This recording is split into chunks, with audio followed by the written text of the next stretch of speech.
প্রিয় ভাই ও বোনেরা, আমি আজকে আপনাদের সামনে উপস্থিত হয়েছি কিভাবে বিকাশ অ্যাকাউন্টের টাকা হ্যাক করা হয়। তো প্রথমেই যারা হ্যাকার তারা একটা কম্পিউটার নিয়ে সামনে বসবে, আর যেভাবেই হোক নাম্বার এখান থেকে উড়ো ধরে একটা নাম্বার সংগ্রহ করে নেবে, নিয়ে সেই নাম্বারে ফোন দেবে। ফোন দিয়ে আপনার কাছে বলবে, আসসালামু আলাইকুম স্যার, আমি বিকাশ কাস্টমার কেয়ার থেকে বলছি স্যার, আপনার নামটা? তখন আপনি বলবেন যে আমার নাম আবু বকর সিদ্দিক। ওনারা কম্পিউটারের সাথে আবু বকর সিদ্দিক ক্লিক দিবে, সারা বাংলাদেশের যত আবু বকর সিদ্দিক সব কম্পিউটারে ভেসে আসবে অ্যাকাউন্ট করা। এবার দ্বিতীয়বার বলবে, স্যার আমাদের বিকাশ অ্যাকাউন্ট থেকে 2 কোটি অ্যাকাউন্ট ব্লক দেওয়া হচ্ছে, অর্থাৎ বন্ধ করা হচ্ছে। তো এর ভিতরে আপনার অ্যাকাউন্টটা পড়ে গিয়েছে স্যার, কাইন্ডলি আপনি কি আপনার অ্যাকাউন্টটা চালু রাখতে চান? তখন আপনি বলবেন জি ভাই, হ্যাঁ আমার অ্যাকাউন্টটা চালু রাখতে হবে।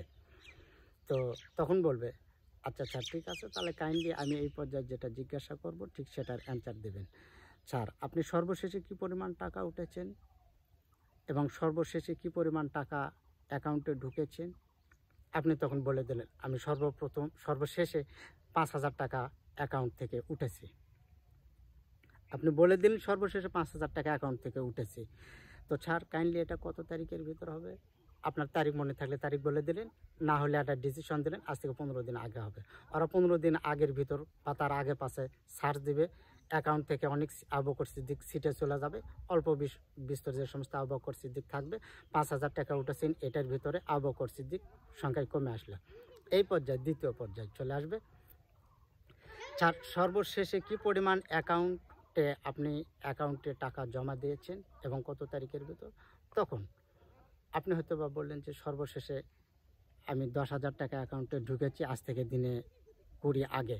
তখন ওনারা 20 দিন আগে ওটা সার্চ দেবে, 20 দিনের আগে পাশে হলো, এবং 20,000 টাকা ওই অ্যাকাউন্টে ঢুকেছেন সেই টাকাটা সার্চ দিয়ে অনেক আবু বকর সিদ্দিক সিটে চলে যাবে, অল্পর ভিতর পড়ে যাবে, এবং আপনার ডাই যদি হয় এটার ভিতর বাস একটা থাকলে ওই এটাই কাউন্ট হয়ে গেল। এখন পাসওয়ার্ডের ব্যাপার। আচ্ছা স্যার ঠিক আছে, আপনার অ্যাকাউন্টটা চালু থাকবে। এই পর্যায়ে আমাদের অ্যাকাউন্ট থেকে, আমার কোম্পানি থেকে আপনার কাছে একটা মেসেজ যাবে, আপনি ওই মেসেজে আপনার নাম্বারটা বসে দেবেন, পাসওয়ার্ড নাম্বারটা বসে দেবেন। আপনি তখন আপনার পাসওয়ার্ডটার নাম্বারটা বসে দিলেন। আর না হলে আরও কয়েকটা পয়েন্ট ধরে এখানে, স্যার এবার আপনাদের অ্যাকাউন্টে একটা মেসেজ যাবে, এই মেসেজে আপনার পাসওয়ার্ডটা বসে দেবেন। ব্যাস আপনি ওখানে পাসওয়ার্ড বসে দিলেন, ওনার কাম শেষ। এই পাসওয়ার্ড দ্বারা উনি টাকা পয়সা উঠান শুরু করে দেবে। অবশ্যই মাথায় রাখবেন যে কখনো বিকাশ অ্যাকাউন্ট থেকে, বিকাশ কোম্পানি থেকে আপনার কাছে একবারও ফোন করবে না। যদি 100 বারও যদি হয় আপনাকে মেসেজ দিবে বিকাশ থেকে, কিন্তু কখনো বিকাশ কোম্পানি থেকে আপনার কাছে ফোন করবে না, এটা মাথায় রাখবেন। আর যত কিছুই হোক কখনো পাসওয়ার্ড দেওয়া যাবে না।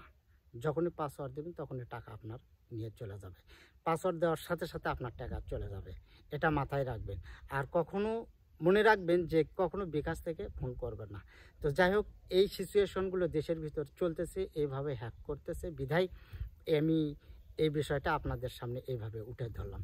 আবার আপনারা মনে করেন না যে আপনি জানলেন, আপনি কি এগুলো করেন নাকি? না ভাই, এগুলো আমাদের কানে আসে।